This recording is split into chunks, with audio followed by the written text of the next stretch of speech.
ছুটতে ছুটতে একটা বিশাল কিছুর সঙ্গে তার ধাক্কা লাগলো। ছানাটি মাথা তুলে দেখে একটা হাতি। শিয়াল কিছুটা দূরে দাঁড়িয়ে পড়ল। গভীর জঙ্গলের এক নিরিবিলি কোণে একটি ছোট্ট কুঁড়ে ঘর। সেখানে একটি ছাগল ছানা জানালার ধারে দাঁড়িয়ে বাইরের দিকে তাকিয়ে আছে আর মনে মনে ভাবছে, আমি কবে এই বিশাল জঙ্গলে ঘুরে বেড়াতে পারবো, নতুন নতুন জায়গা দেখতে পাবো, আমার পছন্দের কচি কচি ঘাস পাতা খেতে পাবো। আমার মা খুব খারাপ, আমাকে একদম ভালোবাসে না, সব দিন ঘরে একা রেখে চলে যায়। ঠিক তখনই তার মা ঘরে আসে ছানাটির জন্য ঘাস নিয়ে। সোনা, দেখো দেখো, তোমার জন্য আমি কচি কচি ঘাস এনেছি, তাড়াতাড়ি খেয়ে নাও। তুমি সব থেকে খারাপ মা, আমি এই ঘাসগুলো খাবো না। আমি তোমার সঙ্গে জঙ্গলে ঘুরে ঘুরে খেতে চাই মা। তুমি এখনো অনেক ছোট বাবা, জঙ্গলের হিংস্র জন্তু থেকে আমি তোমাকে বাঁচাতে পারবো না যে। আমি যা বলবো তুমি তাই শুনবে, একদম বাইরে বেরোবে না। একদিন ছাগলটি খাবার সংগ্রহ করতে বাইরে বেরোলো।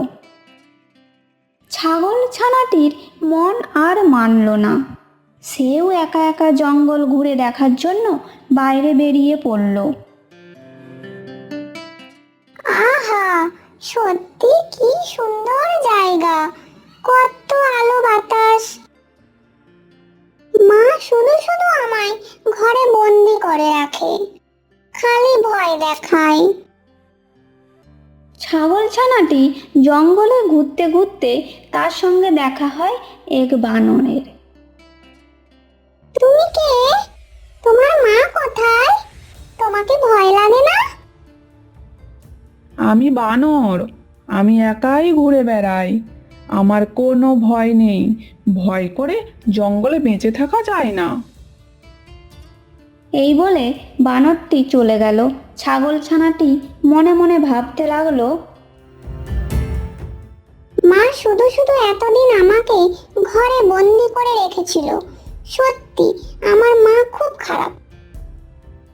এই কথা ভাবতে ভাবতে তার মা পেছন থেকে তাকে ডাকতে থাকে, সোনা, তুই এখানে? তোকে কতবার বলেছি না একা একা বাইরে বেরোবি না। না, আমি ঘরের মধ্যে একা থাকবো না, তোমার সঙ্গে জঙ্গলে নতুন নতুন ঘাস খাবো আর ঘুরে বেড়াবো। আমি তো চাই তোকে নিয়ে একসঙ্গে ঘুরবো, কিন্তু এখানে বড় বিপদ। আচ্ছা, তোর যখন সেটাই ইচ্ছা, চল সাবধানে দু চারটে ঘাস খেয়ে চলে আসবো।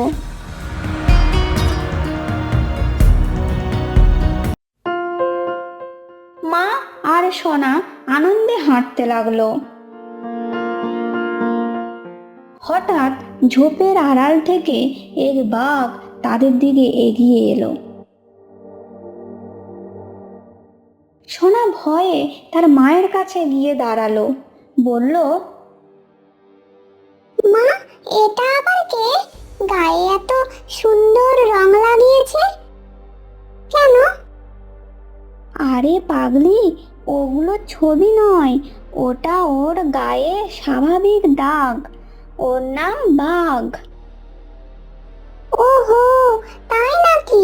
আমি তো ভাবলাম জঙ্গলে বেরোবার আগে সাজগোজ করে গায়ে নতুন নকশা এঁকে এসেছে। ফিস ফিস করে কি বলছিস? আজ আমার ভাগ্যটা দেখছি খুব ভালো। ভাবছি আগে কাকে ধরবো, মা ছাগলকে না ছোট্ট ছানাকে। এখন চিন্তা করার সময় নেই, শিকার হাতছাড়া করা যাবে না। যাকে বাগে পাবো তাকেই আগে খাবো।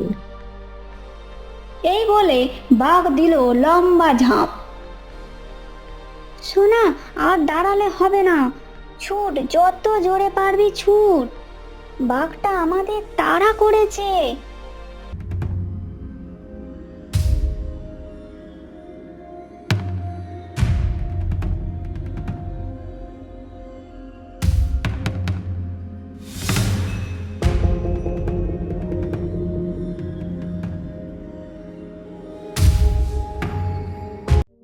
মা দেখলো সোনাকে যেভাবেই হোক আমাকে বাঁচাতে হবে। সে লক্ষ্য করলো একটি গাছের ডাল নিচু হয়ে আছে, যে সেখানে গিয়ে দাঁড়ালো। সোনা, তাড়াতাড়ি গাছের উপরে উঠে পড়, বাঘটা আর তোকে ধরতে পারবে না।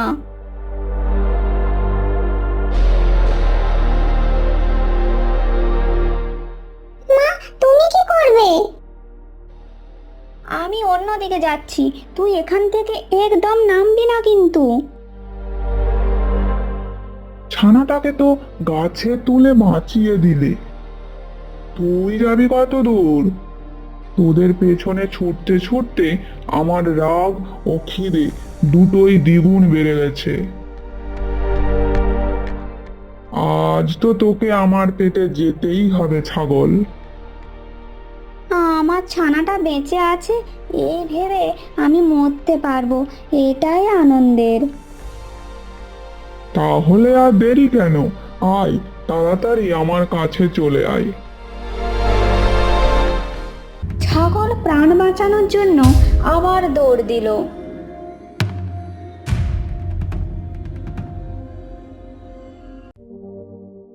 শেষে আর দৌড়তে না পেরে দেখলো একটা পাহাড়ের টিলা, যেখানে বাঘের ওপরে ওঠা প্রায় অসম্ভব। সেখানে উঠে পড়ল। বাঘ পাহাড়ের টিলার নিচে গিয়ে দাঁড়ালো। হা হা হা, এবার কোথায় পালাবি ছাগল? সামনে আমি আর পেছনে অতল খাদ, এক পা এদিক ওদিক করলেই শেষ। আমি মরতে ভয় পাই না, তোর কাছে মাথা নত করে শিকার হতে চাই না। হা হা, এত সাহস! ওই পাহাড় থেকে পড়ে প্রাণ হারানোর চেয়ে আমার পেটের খাবার হওয়া অনেক ভালো। আমার ক্ষুধাটাও মিটবে আর তোর মৃত্যুটাও হবে শান্তির।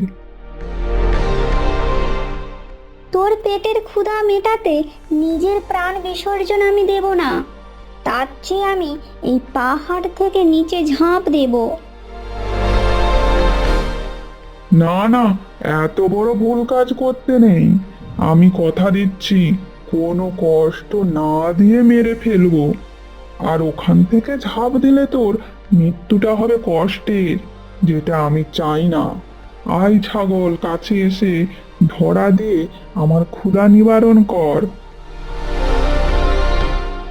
ছাগলটা কিছু না বলে চুপচাপ সেখানে দাঁড়িয়ে রইল। তখন বাঘ বলল, আমি এখানেই বসে থাকি, দেখি তুই কখন না নিচে নামিস।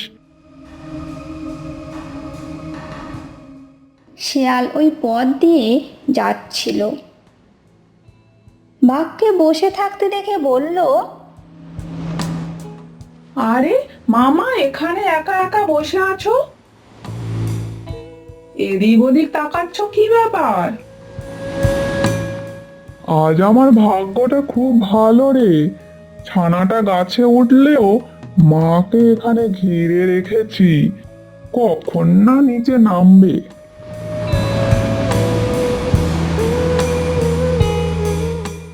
কোথায়? এখানে তো কেউ নেই। কি ভুলভাল বলছো যে মামা? নেই মানে? ও তো পাহাড়ের উপরে ছিল, বেটা ঝাঁপ দিয়ে প্রাণ দিল, তাও কাছে এলো না।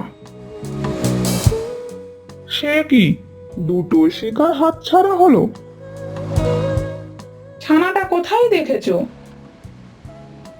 ওটা নিশ্চয়ই বেঁচে থাকবে, ওকে তো ছাড়া যাবে না।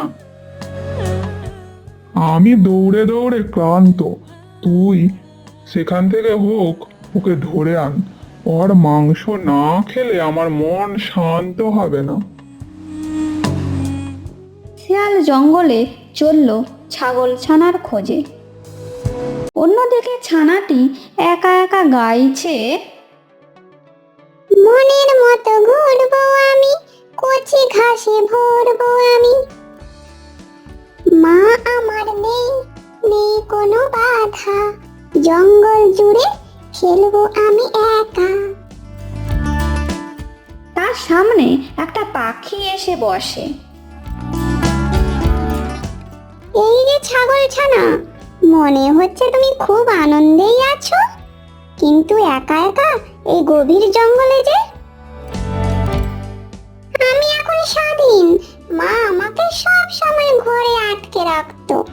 আমি এখন যেখানে ইচ্ছে যাব, ঘাস খাবো, কেউ আমাকে বাধা দেবে না। তুমি কি জানো এই জঙ্গলে বাঘ শিয়াল সব সময় ঘুরে বেড়ায়? তোমার মতো ছোট্ট প্রাণীকে তারা এক নিমেষে খেয়ে ফেলতে পারে। তাহলে কি মা আমাকে সত্যি অনেক ভালোবাসতো? অবশ্যই। তুমি তাড়াতাড়ি তোমার মাকে খুঁজে বের করো, তার কাছে তুমি ভালো থাকবে। এই কথা বলে পাখিটি উড়ে চলে গেল। ঠিক তখনই শেয়ালের নজরে পড়ল ছাগল ছানা। বাঘ মামার কথাটা রাখতে পারবো, ছানাটাকে তো পেয়েছি, শুধু ধরে নিয়ে যাওয়ার অপেক্ষা। শিয়াল তাড়া করলো। ছাগল ছানা ছুটতে লাগলো। ছুটতে ছুটতে একটা বিশাল কিছুর সঙ্গে তার ধাক্কা লাগলো। ছানাটি মাথা তুলে দেখে একটা হাতি। শিয়াল কিছুটা দূরে দাঁড়িয়ে পড়ল। আর এক পা এগোলে আমার সুঁড় দিয়ে পেঁচিয়ে আছাড় মারবো। শিয়াল ভয়ে পালিয়ে গেল। তুমি এত ছোট, একা একা জঙ্গলে ঘুরছো কেন? আমি বুঝেছি, আমার জন্য মা জঙ্গলে হারিয়ে গেছে। হাতি কাকু, তুমি আমাকে বাঁচালে, কিন্তু আমার মা কোথায়? একটা বাঘ আমার মাকে তাড়া করেছিল, আমি মাকে হারিয়ে ফেলেছি। মা আমাকে আটকাতো, বকতো, আমি রাগ করতাম।